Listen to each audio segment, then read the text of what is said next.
ಏನು ಈ ಒಂದು ಡಿಲಿಮಿಟೇಷನ್ ಇಂದ ಮತ್ತು ಈ ವುಮೆನ್ ರಿಸರ್ವೇಶನ್ ಅಲ್ಲಿ ಯಾವ್ಯಾವ ರಾಜ್ಯಗಳಿಗೆ ಡಿಲಿಮಿಟೇಷನ್ ಅಲ್ಲಿ ಎಲ್ಲ ರೀತಿಯ ಒಂದು ಗೌರವ ದೊರಕತಕ್ಕಂಥ ನಿಟ್ಟಿನಲ್ಲಿ ನಾವು ಈ ಒಂದು ಡಿಲಿಮಿಟೇಷನ್ ಮುಖಾಂತರ ಮಾಡ್ಲಿಕ್ಕೆ ಹೊರಟಿದ್ದೇವೆ ಅಂತಕ್ಕಂಥ ಎಲ್ಲ ಮಾಹಿತಿ ಇಡ್ತಾರೆ. ಆ ಸಭೆಯಲ್ಲಿ ನಡೆದಂತ ಸಂದರ್ಭದಲ್ಲಿ ಡಿಎಂಕೆ ಅವರು ಕನ್ವಿನ್ಸ್ ಆಗ್ತಾರೆ.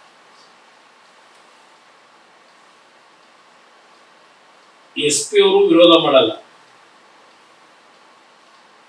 ಇದು ನಡೆದಂತ ಘಟನೆ ಅದಾದ ನಂತರ ಒಂದು ಕೆಲವು ದಿವಸದಲ್ಲಿ 2-3 ದಿವಸದಲ್ಲಿ ಸ್ಟಾಲಿನ್ ಅವರು ಒಂದು ಹೇಳಿಕೆ ಕೊಡ್ತಾರೆ. ಅವರ ಹೇಳಿಕೆ, ನೀವು ಈ ಒಂದು ಸೆಷನ್ ಅನ್ನ ಈ ಬಿಲ್ಗಳನ್ನ ಪಾಸ್ ಮಾಡಲಿಕ್ಕೆ ಜೂನ್ ತಿಂಗಳಿನಲ್ಲಿ ಸಭೆ ಕರೀರಿ ಅಂತ ಹೇಳ್ತಾರೆ. ಲೋಕಸಭೆ ಜೂನ್ ತಿಂಗಳಲ್ಲಿ ಸಭೆ ಕರೀರಿ ಅಂತ ಯಾಕೆ ಹೇಳಿದ್ರು ಸ್ಟಾಲಿನ್ ಅವರು? ಅವ್ರಿಗೆ ಕನ್ವಿನ್ಸ್ ಆಗಿದ್ರು ಈ ಬಿಲ್ಲಿಂದ ನಮ್ಗೇನ್ ತೊಂದರೆ ಇಲ್ಲ ಅಂತ ಹೇಳಿ. ಬಟ್ ಅವ್ರ ಮನಸ್ಸಿನಲ್ಲಿ ಈಗ ತಂದ್ರೆ ಬಿಜೆಪಿಯವರಿಗೆ ಇಲ್ಲಿ ಅಪರೆಂಡ್ ಆಗ್ಬಿಡುತ್ತೋ, NDAಗೆ ಅಪರೆಂಡ್ ಆಗುತ್ತೋ, ಇದು ಅವರಲ್ಲಿ ಭಯ. ಅದರಿಂದ ಅವರು ಜೂನ್ ತಿಂಗಳಿಗೆ ಸೆಷನ್ ಕರೆ ಇರ್ತಕ್ಕಂಥದ್ದು ಮನವಿ ಮಾಡ್ತಾರೆ. ನಂತರ ಹೇಳ್ತಾರೆ, ಅದಾದ್ಮೇಲೆ ಇವತ್ತೇನು ಕೇಂದ್ರ ಸರ್ಕಾರ ಈ ಬಿಲ್ ಅನ್ನ ಪಾಸ್ ಮಾಡ್ಲಿಕ್ಕೆ ಹೊರಟಿದ್ದಾರೆ, ಇದು ಸದರ್ನ್ ಪಾರ್ಟಿಗೆ, ಇಂಡಿಯಾದಲ್ಲಿ ಸದರ್ನ್ ರೀಜನ್ ಇರ್ತಕ್ಕಂಥ ಸ್ಟೇಟ್ಗಳ ಮೇಲೆ ಅನ್ಯಾಯ ಆಗ್ತದೆ, ನಮಗೆ ಲೋಕಸಭೆಯಲ್ಲಿ ಸಂಖ್ಯೆ ಕಡಿಮೆ ಆಗ್ತದೆ, ನಮ್ಗಿದು ಅನ್ಯಾಯ ಆಗ್ತಕ್ಕಂಥ ಇನ್ನೆಲ್ಲ ವಿರೋಧ ಮಾಡ್ತೀವಿ. ನಾವು ಯಾವುದೇ ಕಾರಣಕ್ಕೂ DMK ಪಕ್ಷ ಒಪ್ಪಿಗೆ ಕೊಡೋದಿಲ್ಲ. ತಮಿಳುನಾಡಿನಾದ್ಯಂತ ನಾವು ಪ್ರೊಟೆಸ್ಟ್ ಮಾಡ್ಲಿಕ್ಕೆ ತಯಾರಾಗಿದ್ದೇವೆ. ಇದೆಲ್ಲ ಅವರು ಹೇಳಿರ್ತಕ್ಕಂಥದ್ದು ನೀವು ಕಂಡಿದ್ದೀವಿ. ಪ್ರಾರಂಭಿಕ ಹಂತದಲ್ಲಿ ಜೂನ್ ತಿಂಗಳಿಗೆ ಲೋಕಸಭೆ ಕರೀರಿ ಅಂತ ಹೇಳಿದಂಥವ್ರು, ಆಗ ಅವ್ರೇನು ಹೇಳಲ್ಲ ವಿರೋಧ. ಸಭೆಯಲ್ಲಿ ವಿರೋಧ ವ್ಯಕ್ತಪಡಿಸಲ್ಲ. ಯಾಕೆಂದ್ರೆ ಬಹಳ ಸ್ಪಷ್ಟವಾಗಿ ಹೋಮ್ ಮಿನಿಸ್ಟರ್ ಹೇಳ್ತಾನೆ, 50% ನಾವು ಯಾವೊಂದು ಪಾಪ್ಯುಲೇಷನ್ ಆಧಾರದ ಮೇಲೆ ನಿಮ್ಮ ಮನಸ್ಸಿನಲ್ಲಿ ಸಂಶಯ ಇದೆ, ನಾವು ಫರ್ಟಿಲಿಟಿನಲ್ಲಿ ಮತ್ತು ಜನಸಂಖ್ಯೆ ಕಡಿತಗೊಳಿಸ್ತಕ್ಕಂಥದ್ರಲ್ಲಿ ನಾವು ಬಹಳ ಎಫರ್ಟ್ ಹಾಕಿದ್ದೇವೆ, ಅದಕ್ಕೆ ನಮ್ಗೆ ಅನ್ಯಾಯ ಆಗ್ತದೆ ಪಾಪ್ಯುಲೇಷನ್ ವೈಸ್ ನಾವು ತಗೊಂಡಾಗ ಅಂತಕ್ಕಂಥದ್ದು ಅವ್ರಿಗೇನು ಭಯ ಇತ್ತು. ಅವ್ರು ಎಕ್ಸ್ಪ್ಲೈನ್ ಮಾಡಿ ಯಾವ ರಾಜ್ಯಕ್ಕೆ ಎಷ್ಟೆಷ್ಟು ಪಾಲ್ ದೊರಕ್ತದೆ ಇದರಲ್ಲಿ ಬಹಳ ಸ್ಪಷ್ಟವಾಗಿ ಬಿಗಿನಿಂಗ್ ಇಂದ ಹೇಳಿದ್ದಾರೆ. ಲೋಕಸಭೆಯಲ್ಲೂ ಬಹಳ ಸ್ಪಷ್ಟವಾಗಿ ಕಮಿಟ್ ಮಾಡಿದ್ದಾರೆ ಯಾವ ರಾಜ್ಯಗಳಿಗೆ ಎಷ್ಟೆಷ್ಟು ಪರ್ಸೆಂಟೇಜ್ ಇನ್ಕ್ರೀಸ್ ಆಗ್ತದೆ ಅಂತಕ್ಕಂಥದ್ದು. ಇಷ್ಟೆಲ್ಲ ಹೇಳದ ಮೇಲೂ ಈ ಒಂದು ಬಿಲ್ಗಳನ್ನ ಇವತ್ತು ಪಾಸ್ ಮಾಡ್ತಕ್ಕಂಥ ನಿಟ್ಟಿನಲ್ಲಿ ವಿರೋಧ ಪಕ್ಷಗಳು ಇವತ್ತು ಪ್ರಮುಖವಾಗಿ ಕಾಂಗ್ರೆಸ್, TMC, DMK ಇವರೆಲ್ಲ ಏನು ವಿರೋಧ ಮಾಡಿದ್ದಾರೆ, ಇದು ದೇಶದ ಮಹಿಳೆಯರಿಗೆ ಮಾಡಿದಂಥ ಅಗೌರವ ಅಂತಕ್ಕಂಥದ್ದು ಪ್ರಧಾನಮಂತ್ರಿಗಳಿಂದ ಎಲ್ಲರೂ ಸಹ ಇವತ್ತಿನ ಚರ್ಚೆ ಮಾಡ್ತಾ ಇದ್ದಾರೆ. ಅದು ನಿಜವಾದಂತ ಒಂದು ಮಹಿಳೆಯರಿಗೆ ಯಾವ ರೀತಿ ಇವರು ಮೀಸಲಾತಿ ಕೊಡ್ತಕ್ಕಂಥದ್ದು ದ್ರೋಹ ಮಾಡಿದ್ದಾರೆ ಅನ್ನೋದನ್ನ ಎಕ್ಸ್ಪ್ಲೇನ್ ಮಾಡಿದ್ದಾರೆ. ಇಲ್ಲಿ ಈಗಾಗಲೇ ಇವತ್ತು ನಾನು ಒಬ್ಬ ದಕ್ಷಿಣ ರಾಜ್ಯಗಳಿಂದ ಬಂದಂತ ಒಬ್ಬ ಪ್ರತಿನಿಧಿಯಾಗಿ ಇವತ್ತು ನಾನು DMK ಹೇಳಲಿಕ್ಕೆ ಬಯಸ್ತೇನೆ, ನಮ್ಮ ದಕ್ಷಿಣ ರಾಜ್ಯಗಳಿಗೆ ದೊರಕಂತ ನ್ಯಾಯವನ್ನ ಇವತ್ತು ಸಂಪೂರ್ಣವಾಗಿ ಅದನ್ನ ಹಾಳು ಮಾಡ್ಲಿಕ್ಕೆ ಹೊರಟಿದ್ದಾರೆ. ನನ್ನ ಅಭಿಪ್ರಾಯ, ತಮಿಳುನಾಡಿಗೆ ಈಗೇನು 39 ಸ್ಥಾನ ಇದ್ದಾರೆ, 59 ಸ್ಥಾನವನ್ನ ತಮಿಳುನಾಡಿಗೆ ಕೊಡ್ತಕ್ಕಂಥದ್ದು ಮತ್ತು ಕರ್ನಾಟಕಕ್ಕೆ 28 ಇರೋದು 42, ಆಂಧ್ರ ಪ್ರದೇಶಕ್ಕೆ ಈಗಿರ್ತಕ್ಕಂಥ ಇದರಲ್ಲೂ ಅಲ್ಲೂ ಸಹ 19 ಜಾಸ್ತಿ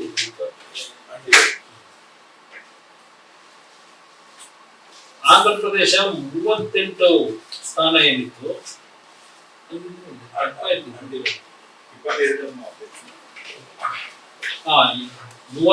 ಇಲ್ಲ ತಪ್ಪಾಯ್ತು. ಆಂಧ್ರ ಪ್ರದೇಶ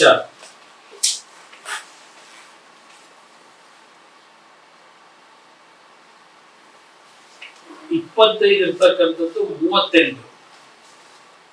ಅಲ್ಲಿಂದ ತೆಲಂಗಾಣ 17 ಇದ್ದಿದ್ದು 26 ಸ್ಥಾನ ದೊರಕ್ತಾ ಇದೆ ಈಗಿನ ಪ್ರಕಾರ 50-50 ರೇಷಿಯೋದಲ್ಲಿ. ಈವನ್ ಒಂದು ಇದ್ರ ಪ್ರಕಾರನು ಇನ್ನೊಂದು ರೀತಿಯಲ್ಲಿ ನಾವು ಕ್ಯಾಲ್ಕುಲೇಷನ್ ಮಾಡೋದು,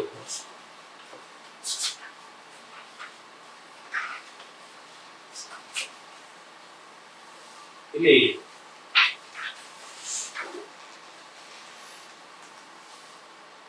ಈಗಿರ್ತಕ್ಕಂಥ ಸೀಟು ಕರ್ನಾಟಕದಲ್ಲಿ 28 ಏನಿದೆ, ಈ 543 ಸ್ಥಾನಗಳ ಏನಿರ್ತಕ್ಕಂಥ ಪರ್ಸೆಂಟೇಜ್ ನಾವು ತಗೊಂಡಾಗ 5.15% ಏನಿತ್ತು, ಈಗ 42ಕ್ಕೆ ಏರಿಕೆ ಆಗೋದೇನಿದೆ 5.14%, ಅಂದ್ರೆ 0.01% ಮೈನಸ್ ಆಗಿದೆ ಕರ್ನಾಟಕಕ್ಕೆ. ಆಂಧ್ರ ಪ್ರದೇಶಕ್ಕೆ 4.60 ಇದ್ದು 4.65 ಆಗಿದೆ. ಆ ಲೆಕ್ಕ ಪರ್ಸೆಂಟ್ 50 ನಮ್ಮ ಇದ್ರ ಲೆಕ್ಕದಲ್ಲಿ ತಗೊಂಡ್ರು ಅಂದ್ರೆ 816 ಹೋದ್ರೆ 543 ನಲ್ಲಿ 5.15 ಇದೆ ಅದು ಕರ್ನಾಟಕ. 816 ಹೋದ್ರೆ 5.14% ಬರುತ್ತೆ. ಆಂಧ್ರಾಗೆ 543 ಸೀಟಿನ ಲೆಕ್ಕ ತಗೊಂಡಾಗ 4.6 ಇದೆ. 816 ಸೀಟ್ ಹೋದಾಗ 4.65 ಹೋಗುತ್ತೆ, ರೈಸ್ ಆಗಿದೆ. ತೆಲಂಗಾಣ 3.13 ಏನಿದೆ ಈಗ ಅದು 3.18 ಹೋಗುತ್ತೆ. ತಮಿಳುನಾಡು 7.18 ಏನಿದೆ 7.23 ಹೋಗ್ತಿದೆ.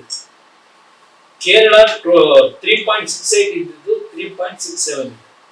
ಇದು ಈ ರೀತಿಯ ಒಂದು ಏರಿಕೆ ಏನಿದೆ ಉತ್ತರ ಪ್ರದೇಶದ ರಾಜ್ಯಗಳಿಗೆ ಹೋಲಿಕೆ ಮಾಡಿದಾಗ ನಮಗೆ ಬಹಳ ಕಡಿಮೆ ಆಗೋಗುತ್ತೆ ಅಂತಕ್ಕಂಥ ಹಿನ್ನೆಲೆಯಲ್ಲಿ ತಮಿಳುನಾಡು DMK ಅವರು ಏನು ಇವತ್ತು ವಿರೋಧ ಮಾಡಿದ್ದಾರೆ, ಇದು ಮುಂದಿನ ದಿನಗಳಲ್ಲಿ ನಮಗೆ ದೊರಕಿದಂತ ಈ ಒಂದು ಅವಕಾಶನ ಇವತ್ತು DMK ಇಂದ ನಮಗೆ ತೊಂದರೆ ಆಗ್ತಕ್ಕಂಥದ್ದು ನಾನು ಕಾಣ್ತಾ ಇದ್ದೀನಿ. DMK ಇವತ್ತು ಅಲ್ಲಿ ಚುನಾವಣೆ ನಡೆಸಲಿಕ್ಕೋಸ್ಕರ ಇದು 1950 ಇಂದ ನಡೆದು ಬಂದಿರೋದೇ ಇದು. ಅಲ್ಲಿ ನಡೆದಿರ್ತಕ್ಕಂಥ ರಾಜಕೀಯದ ಬೆಳವಣಿಗೆಗಳು ನೋಡಿದಾಗ ನೆಹರು ಕಾಲದಿಂದನೂ ಇವರು ವಿರೋಧ ಮಾಡ್ಕೊಂಡ್ ಬಂದವ್ರೆ. ದೇಶದ ಒಕ್ಕೂಟದ ವ್ಯವಸ್ಥೆನಲ್ಲಿ ಹಿಂದೆ ಯಾವ ತರ ನಡ್ಕೊಂಡಿದ್ದಾರೆ, ಏನೇನು ಕೇಳಿದ್ರು, ಬೇರೆ ದೇಶನೇ ಕೇಳಿದಂಥದ್ದು ಇದೆ, ಅವರೇ ಬರ್ಕೊಂಡವ್ರೆ ಹಲವಾರು ಪುಸ್ತಕದಲ್ಲಿ. ಇವತ್ತು ಅವರ ಒಂದು ಪ್ರತಿಭಟನೆ ಚುನಾವಣೆಯಲ್ಲಿ ಮತದಾರರನ್ನ ಬೇರೆ ಕಡೆ ಸೆಳೀತಕ್ಕಂಥದಕ್ಕೋಸ್ಕರವಾಗಿ ನಮ್ಗೆ ಅನ್ಯಾಯ ಆಗ್ತಿದೆ ವಿರುದ್ಧ ಮಾಡ್ತೀವಿ ಅಂತ ಹೇಳಿ ಅವರೇನು ಹೊರಟಿದ್ದಾರೆ. ಇದು ಎಲ್ಲೋ ಒಂದ್ ಕಡೆ ಮುಂದಿನ ದಿನಗಳಲ್ಲಿ ದಕ್ಷಿಣ ರಾಜ್ಯಗಳ ಮೇಲೆ ಎಲ್ಲೋ ಒಂದ್ ಕಡೆ ನಮ್ಗೆ ತೊಂದರೆ ಆಗ್ತಕ್ಕಂಥದ್ದು DMK ಅವರಿಂದ ಆ ವಾತಾವರಣ ನಿರ್ಮಾಣ ಆಗ್ತಿದೆ ಅಂತಕ್ಕಂಥದ್ದು ನನ್ನ ಅಭಿಪ್ರಾಯ. ಕರ್ನಾಟಕ ನ್ಯೂಸ್ ಬೀಟ್ ಫಾಲೋ ಮಾಡಿ, ಸಬ್ಸ್ಕ್ರೈಬ್ ಮಾಡಿ.